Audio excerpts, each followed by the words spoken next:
you have an opportunity to take a trip back in time to a Victorian era wedding at the Whaley Historic House Museum in Flint. When you walk through the doors, you'll be transported back to 1895 for the wedding of Florence Whaley and William Orrel. As Mid-Michigan Now's Kyle Macon reports, many of the traditions we have today come from this time.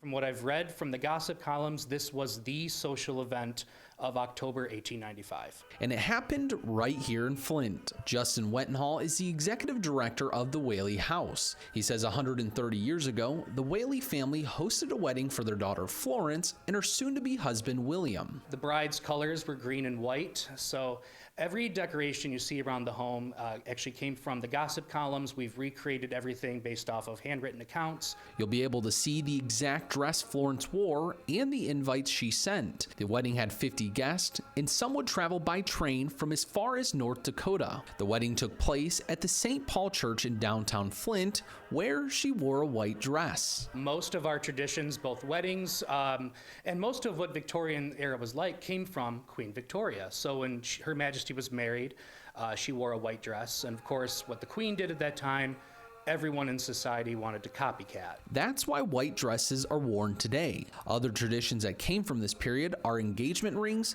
and the bride walking down the aisle to music. Wetenhall says the wedding only lasted about 5 minutes, and after, guests were invited back to the Whaley House for light refreshments and music. Behind me in the bay window was the newly formed Flint Society Orchestra.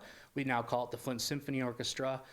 In the 1890s, of course, it was a 5-member band. It was not what it is today. The reception ended at 10:30, and the newly formed couple hopped on a train at 10:45 for their honeymoon, which started in Chicago and made its way down to Georgia. If you want to see the recreation of this Victorian-era wedding, you better hurry up. Due to the fragility of these dresses, this may be the one and only time the public gets to see them for quite some time. That event ends on Friday, and if you'd like to make your special day a part of history, the Whaley House allows people to rent the home for weddings.